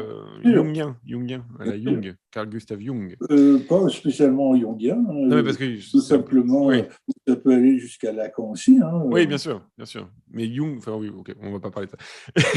Et je t'ai demandé une peinture contemporaine que tu aimais, et tu m'as proposé un tableau de Gerhard Richter qui s'appelle Kerze, qui est donc une peinture très hyper réaliste ou réaliste à savoir de bougie, qui est très connue, une figure très connue. Tu peux nous en parler? Oui, ben, tout simplement, à notre époque quand de faire cette peinture-là, et surtout la première fois que j'ai vu cette peinture, c'était, je crois, à la Biennale de Venise à l'époque. Mhm.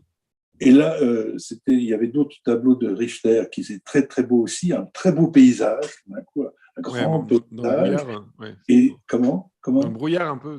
Ouais, ouais, ouais. Et Ouais. dans ce paysage, dans cet horizon lointain comme ça, il y Mhm. avait la silhouette très lointaine d'une centrale atomique comme ça. Et Mhm. parce que c'est comme ça, et vous voyez, une centrale atomique hyper bien peinte. Et là, sa bougie, cette histoire de bougie, j'aimerais savoir peindre comme ça d'abord. Il est Mhm. un grand maître de la peinture. Et c'est drôle qu'il soit lui-même, en tant qu'artiste, se foute pas mal de ce qu'il faut faire, de ce qu'il ne faut pas faire. Là, on est très, très loin de Jeff Koons à la recherche d'effets de mode. Là, on est Mhm. vraiment au cœur de la peinture. Et je trouve ça formidable. Euh, que l'avenir d'un peintre, ce n'est pas dans une performance qui n'aurait encore jamais été faite, parce qu'on peut dire que tout a été fait, mais au Mhm. contraire, dans une intériorité, dans l'intériorité de l'intériorité. Et là, à ce niveau-là, Richter est un grand artiste.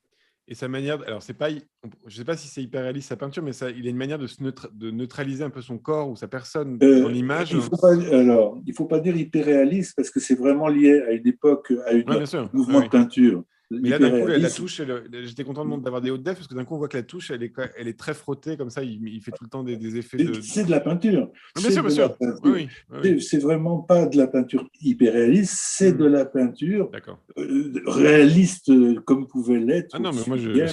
n'ai rien contre le réalisme. Oh là là. Et je t'ai demandé une peinture contemporaine française que tu aimais et tu m'as proposé un autre maître qui a lui aussi une exposition à Pompidou qui s'appelle Martial Ress. Et c'est un tableau qui s'appelle La Grande Odalisque, mais enfin Made in Japan, La Grande Odalisque. Et c'est un tableau, mais c'est un tableau un peu hétérogène, on va voir les détails pour ceux qui n'ont pas vu ce tableau en vrai. Il y a une mouche en plastique, il y a de la passementerie, il y a un trou dans le tableau avec un motif en dessous. Il y a toute une fabrique comme ça autour de la citation évidemment de l'odalisque de Ingres, un odalisque pop, puisque c'est un tableau qui date de 64. Est-ce que tu peux nous en parler un petit peu? On n'a plus du tout de temps, Oui, hein.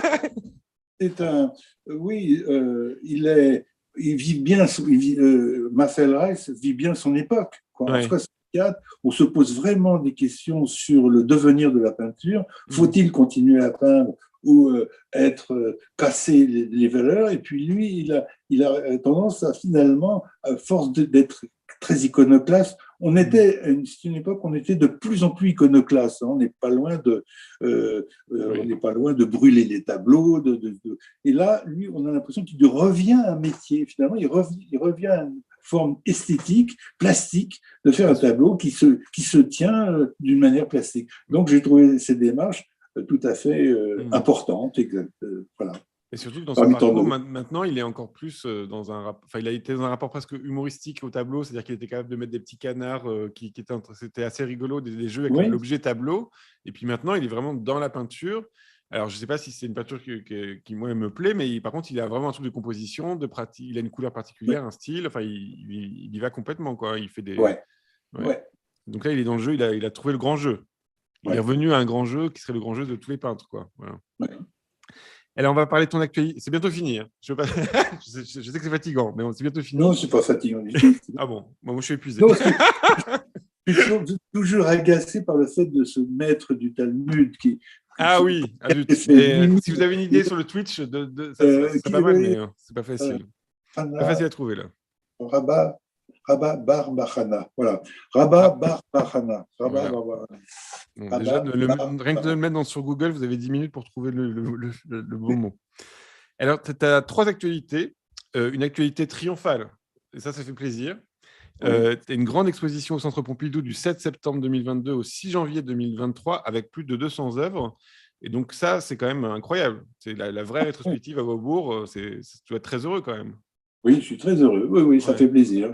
ouais. Non, ça fait plaisir, c'est important. C'est Mm. important parce qu'encore une fois, euh, au début de ma vie de peintre, Mm. c'était pas gagné, tu vois. Non, bien sûr. Ouais. Tu te dis, mais on est à une époque où les artistes conceptuels, c'est-à-dire ce que je retiens surtout de l'époque conceptuelle, après Duchamp, c'est surtout le fait, et ça existe encore maintenant, c'est Parlons de le fait. toi. Parlons de toi. Laissons les autres. Évacuons les autres. Là, maintenant, tu es Ouais, à oui, mais c'est une manière de parler de moi, Ah, pardon, c'est-à-dire pardon. une manière de parler de moi, Mm. c'est-à-dire est-ce que une œuvre, est-ce que je dois faire une œuvre qui n'est pas faite par moi et la signer en tant Mm. que œuvre personnelle. Bien sûr. Ouais. C'est tout à fait notre époque. Il y Bien a sûr. Il y a Maurizio Cattelan en ce moment qui a des problèmes avec son sculpteur. exactement, Ouais, ouais, bien exactement. sûr. Et donc, j'ai rencontré ce problème-là, parce que même il y a 15 ans, 20 ans, tu te dis, mais c'est peut-être eux qui ont raison, il y avait déjà des émergents. Et puis, Mm. bon, il faut aller vers ce qui te semble tout à fait Mm. naturel et qui te passionne. Moi, ce qui me passionne, c'est la peinture, c'est de faire de la peinture, des tableaux, etc. Mm. Je me souviens qu'il y a une époque où Yvon Lambert se moquait de moi parce qu'il dit oui, en Normandie, il y a un peintre qui peint des vaches dans les prés. Alors, je suppose que le peintre qui peignait des vaches dans les prés, c'était moi, mais Mm. je le prends aujourd'hui comme un compliment parce que oui, pourquoi pas ne pas peindre des Bien vaches dans sûr. les prés. Ah oui. Et puis, mais ça, c'est assez drôle aussi parce que alors moi, j'ai 40 ans et je suis né en 2000. Je voulais faire de la peinture et tout le monde me disait de ne pas en faire. Et c'est quand même, j'imagine que pour toi, ça doit être aussi les mêmes ressorts comiques, c'est d'avoir des gens qui te disaient non, il ne faut pas en faire et tout ça, et puis qui t'invitent après dans des expositions, des choses comme ça. Il y a quand même un petit truc, bon, bah, il faut persévérer dans son être, comme dirait Spinoza, et puis voilà. Le chemin est long, la question c'est de durer, quoi. Il y a un truc Oui, comme ça. faut tenir. Faut Ouais, ouais. tenir, ouais. Mais Ouais. il faut vraiment. Mais ça mérite un certain travail parce Mm. que c'est jouer sur l'intuition. Finalement, la Mm. seule chose sur laquelle je peux me fier, c'est Mm. sur l'intuition. Même mes connaissances se contredisent. Il y a Mm. des choses que j'aime. J'aime bien du chant, Bien sûr, oui, non, mais ça, il n'y a mais pas bon, de. Encore une fois, voilà. tout le monde a le droit d'exister, c'est tout le truc. C'est Ouais, de ne pas être ouais. être dans la mode d'un coup, ce serait. Enfin bon, ça c'est mortifère. J'ai juste une question, c'est la Galerie Templon, ça a été aussi quand même aussi une manière d'imposer ton travail. C'est-à-dire, ils font un travail aussi pour te soutenir quand même. Beaucoup. Alors, Ouais, ça s'est passé en 3 temps. ouais, La galerie Durand de Serre était une bonne galerie française, ouais. mais un peu, mais j'étais le seul peintre à l'époque chez Durand-de-Serre. Il avait place, plutôt en fait. de l'arte povera, Ouais, des ouais. artistes de l'arte povera. Il avait même Beuys, des artistes comme Beuys, qui est Mm. un grand artiste allemand, etc. Et moi, là-dedans, j'étais pas très à l'aise. Et très gentiment, il me soutenait, mais il y avait pas. Mais ce qui a été tout d'un coup un événement très important, c'est que bingo, j'expose à New York, je suis invité à Ouais, New York et je me retrouve dans la galerie Léo Castelli. ouais. Là, c'est changement de carrière total. Tu Mm. peux rajouter 2 zéros au prix de tes tableaux. Enfin, vraiment, Mm. tout d'un coup, là, et là, tu ne peux pas passer inaperçu sur la scène française. Qu'on Mm. t'aime ou qu'on t'aime pas, tu es chez Léo Castelli. Ouais. Léo Castelli, c'était la plus grande galerie à l'époque. Donc, Mm. ça change totalement le panorama. Et D'accord. donc, en étant chez Le Castelli, après, je suis rentré quelques années plus tard, je suis resté un peu chez Templon, Mm. chez Durand-de-Serre, Castelli. puis Ah après, oui, oui. et puis je suis resté plusieurs années chez Léo Castelli, Ouais. et puis j'ai travaillé après chez Templon, mais quand je suis rentré chez Templon, j'étais déjà soutenu par Léo Bien sûr. Castelli. Ouais, ok. Mais Templon fait un très bon travail de marchand, et je me sens aujourd'hui plus à l'aise avec Templon qu'avec Durand-de-Serre parce que c'est quelqu'un qui est plus international. Là, il vient d'ouvrir une galerie À New à York. New Ouais. York. Donc, une galerie à New York, une galerie à Bruxelles, une galerie en France, sa nouvelle galerie, 2 galeries en France. On attend Expo Garouste à New York. On le dit. Voilà. Et alors et tu as une autre exposition en même temps que le Centre Pompidou, et là, c'est la totale, puisque tu as la BNF. À la BNF, il y aura une exposition au même moment où il y aura la partie un peu plus bibliophilie. Donc, ça sera les dessins, des choses comme ça. Donc, ça, c'est en Oui, septembre aussi. des Ouais. dessins, des livres de bibliophilie qui m'ont été commandés. Et moi, j'adore la bibliophilie. Simplement, c'est un marché à part, quoi. Tu fais ça que par rapport à un club de Bien bibliophiles, sûr. donc c'est Ouais. même pas dans le commerce, mais par contre, tu te fais très plaisir. Et donc, je fais cette exposition à la BN. Et alors, en plus, tu as une autre exposition avec un jeune artiste. Donc, c'est des dessins à 4 mains avec un jeune artiste qui s'appelle Édouard Cohen. Et ça sera à la galerie Les Arts Dessinés, aussi à la rentrée en septembre. C'est 19-21 rue Chapon. Est-ce que tu peux nous en parler? Ah, Nils, tu as parlé. Allô? Oui, moi je suis là, Oui, mais pardon. Oui, excuse-moi. Tout va bien, tout va bien. Ouais. donc je vous vois plus, c'est normal. Ah, non, c'est pas normal. Attends 2 Voilà, secondes. là je Tu te vois. m'entends pas? C'est bon? Ouais, voilà. On y arrive. Il y a eu un petit bug, c'est pas grave. Et donc, cette exposition, c'est à la galerie des Arts Dessinés. Ce sera quoi? Les arts dessinés, alors ce que j'aime bien dans cette exposition, c'est qu'elle reprend un détail de la rétrospective de Beaubourg, qui est de reprendre un moment, une peinture que j'ai réalisée qui s'appelle la Megillah d'Esther. La Megillah d'Esther, l'original est dans une synagogue qui s'appelle Adat Shalom. C'est une œuvre qui m'avait été commandée. Et de cette œuvre originale, j'en ai fait 10 lithographies rehaussées et rehaussées à la feuille d'or et rehaussées de ma main. Donc chaque exemplaire est différent. Il y a un exemplaire qui est présenté au Centre Pompidou. Au Centre Pompidou, oui. Au Centre Pompidou. Et j'aime toute cette histoire autour de la Megillah d'Esther. C'est de tous les textes sacrés de l'Antiquité jusqu'à la Bible, etc. C'est le seul livre, ou plutôt le seul rouleau, où Dieu n'apparaît jamais. Il n'y a pas Dieu. Dieu n'est pas. Alors, je précise entre parenthèses que la Megillah d'Esther, c'est un livre donc d'origine biblique hébraïque de l'Ancien Testament. Et, dans le Nouveau Testament, dans la version, dans la Bible de Jérusalem, qui est une version de la Bible chrétienne, ils n'ont pas pu s'empêcher de rajouter des petits versets sur Dieu qui n'existent pas dans le texte original. C'est un détail important parce que les chrétiens prient comme ça, mon Dieu, exaucez-moi, alors que dans la Bible juive, on se démerde et on prie. un peu plus seul avec ces questions. Exactement. Donc, ce livre est tout à fait étonnant. Et Megillah d'Esther, ça veut dire, mot à mot, ça veut dire le rouleau d'Esther, mais en même temps, ça veut dire, au niveau de la langue, ça veut dire Megillah d'Esther, ça veut dire le dévoilement d'Esther. Esther, ça veut dire caché. Donc, le rouleau d'Esther, ça veut dire aussi le dévoilement du secret, du caché, de ce que c'est. Et donc, c'est sur ce thème-là que j'expose avec ce jeune artiste, Edward Cohen, qui, lui, qu'est-ce qu'on fait ensemble? C'est que, d'abord, quand tu verras ce truc qui fait 4,50 m, 4,13 m de long, je crois, sur 40 cm de hauteur, il y a des règles très, très strictes. Tu dois respecter les écritures qui sont écrites par un sophère en 10 colonnes.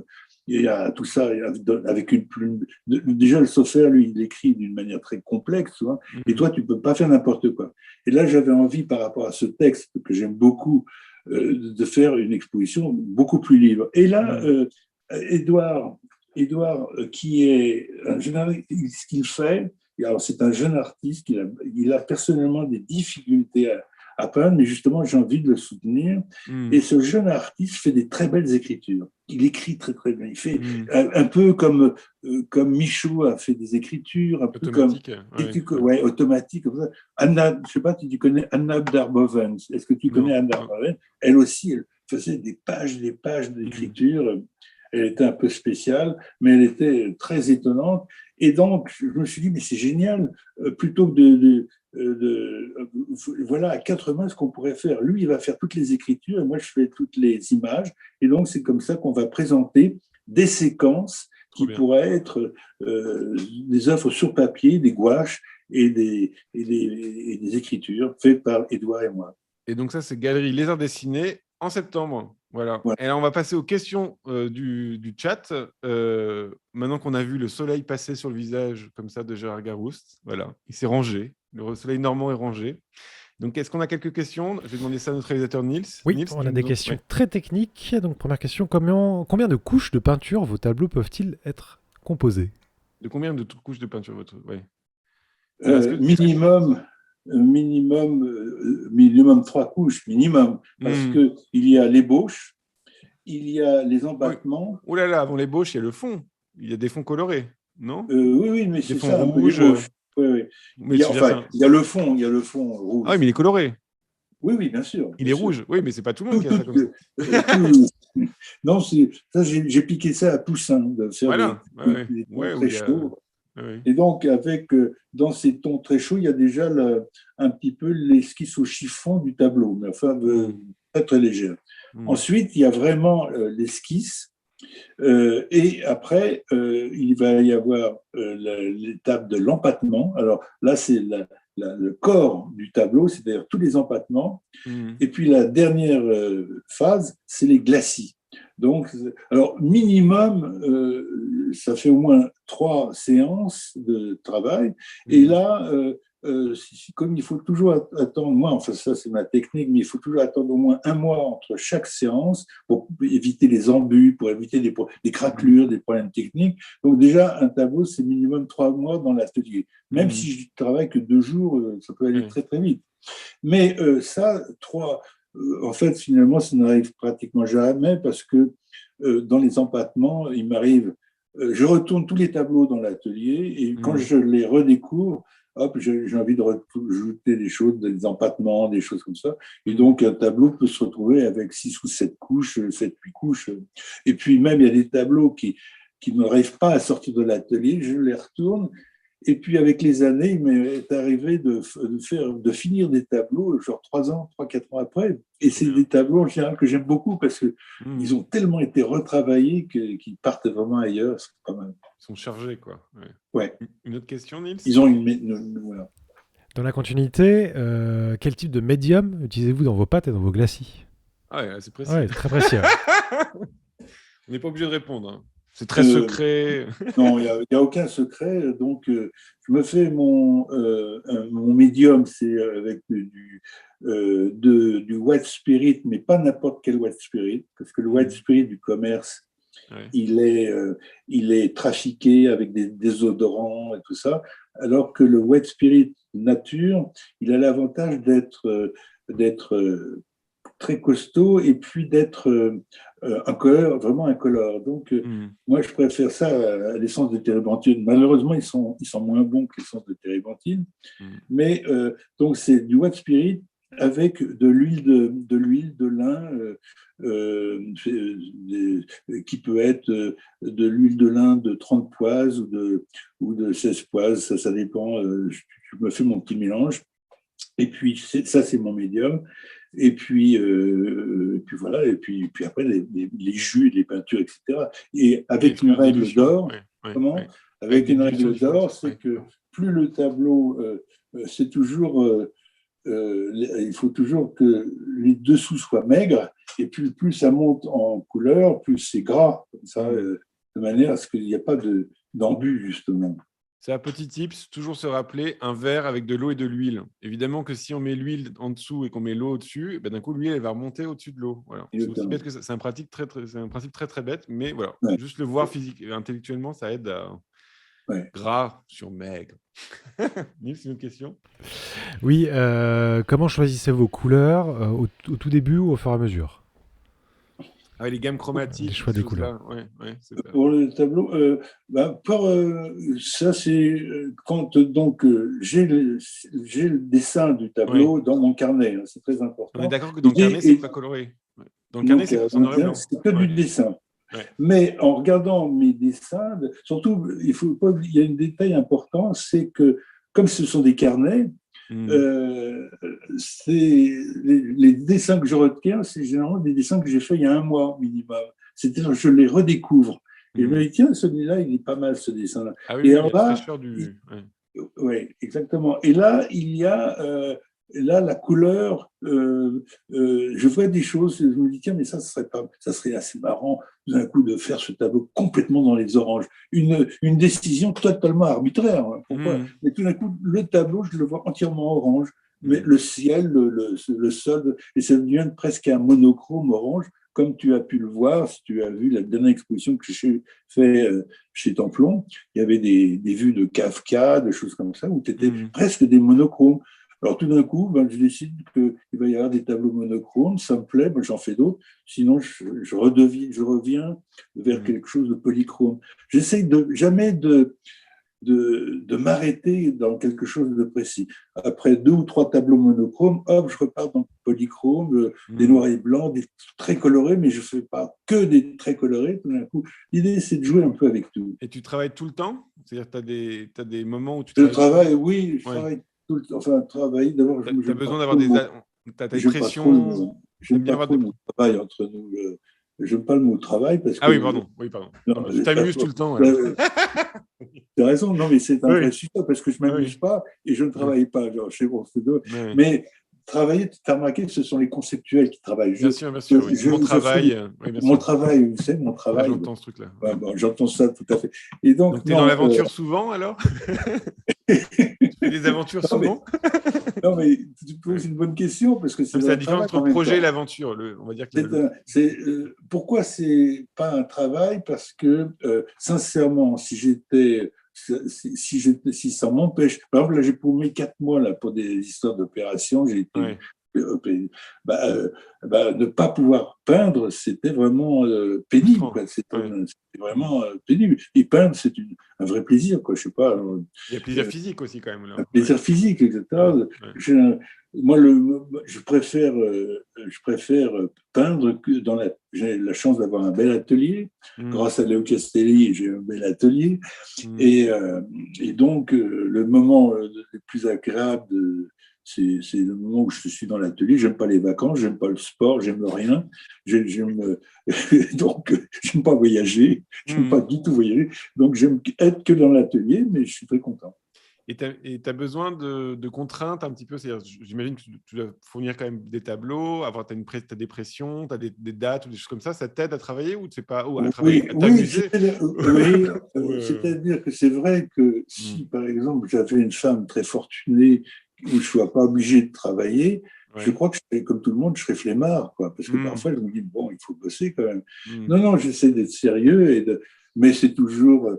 Parfois, je commence la journée en n'ayant pas du tout envie de bosser, de travailler. Hein, quoi. Et quand même, si j'ai bien rempli cette journée et qu'à la fin de la journée, je suis content de ce que j'ai fait, il y a un vrai plaisir.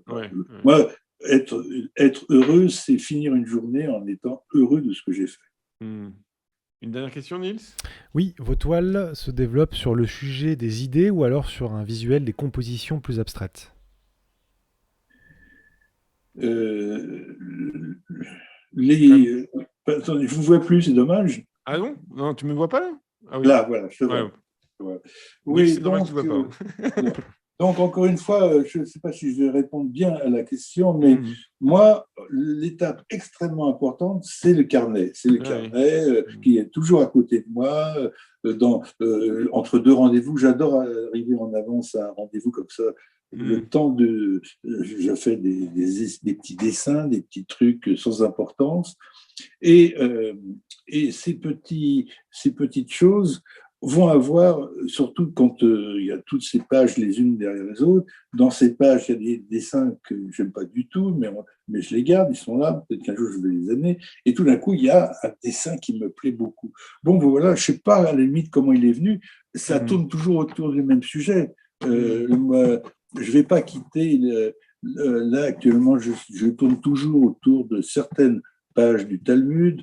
Je travaille actuellement, je le disais il y a 2 minutes, sur la Megillah d'Esther, mais Mhm. même en dehors de cette exposition, le thème de la Megillah est tellement quelque chose d'important sur sa philosophie, dans cette œuvre prophétique, réaliste, tellement moderne, tellement actuelle, que j'ai envie de la traiter, de trouver une nouvelle manière de la traiter, avec réalisme, c'est-à-dire avec des personnages actuels, Mhm. ou alors complètement d'une autre nature. Mais voilà comment j'essaie d'avancer Et par, et par exemple, il n'y a pas un moment donné aussi où la manière de le peindre, c'est-à-dire le plaisir de peindre des ânes, par exemple, ou le plaisir de le peindre un plaisir. figuier, le plaisir de Oui, peindre l'âne, ou le plaisir de oui, peindre un figuier, ou même le Don Quichotte que tu as beaucoup peint.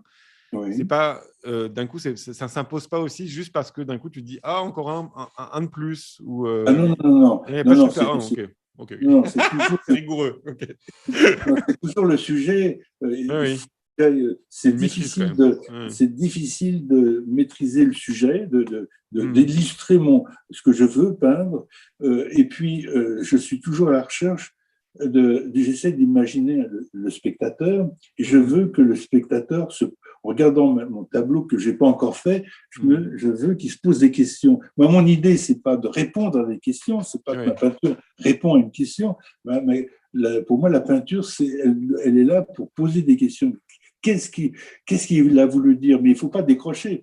C'est-à-dire, c'est ça que j'aime pas trop dans la peinture abstraite. C'est-à-dire, tu passes devant une peinture abstraite, tu dis j'aime ou j'aime pas. Oui, oui. Oh, j'aime beaucoup cette toile, elle est abstraite. Mhm. Par exemple, moi, j'aime beaucoup Rothko comme artiste, je l'aime beaucoup. Mhm. Mais je préfère la peinture figurative parce que ça raconte des histoires. Ouais, Parce c'est la que je narration. disais, Ouais. oui, ce que je te disais tout à l'heure sur les mots et sur les lettres, il faut que, étrangement, ça passe par la figuration. Mhm. C'est-à-dire que, par exemple, si on prend le Talmud est un livre de philosophie, mais en même temps, c'est un livre de philosophie qui raconte sans arrêt des histoires plus Mhm. abracadabrantes les unes que les autres. Mhm. Les oies grasses, tu dis, mais ils sont complètement dingues. Oui, bien sûr. Ouais. Voilà. Bah, merci beaucoup, Gérard. C'était passionnant. Et merci à tous d'avoir été là. Et puis, je vais mettre une autre conférence, si vous en avez encore besoin, encore envie d'écouter Gérard Garouste. Il a fait une très bonne conférence avec Philippe Piguet à l'Orangerie, donc je vais la partager. Et puis, on se retrouve la semaine prochaine avec Florence Aubrecht. Et voilà. Merci, Niels. Bon, alors, Ah, pardon. Pardon. On est j'insiste. super en retard, c'est n'importe quoi. On a fait l'émission la plus longue qu'on ait jamais faite. Vas-y, je t'en prie. N'oubliez pas que les oies grasses, c'est le peintre, Ah le oui, maître, c'est Rabat Barbarana. n'oubliez Rabat pas, Bar, surtout, surtout hashtag n'oubliez pas. Rabat Arbabana. Voilà.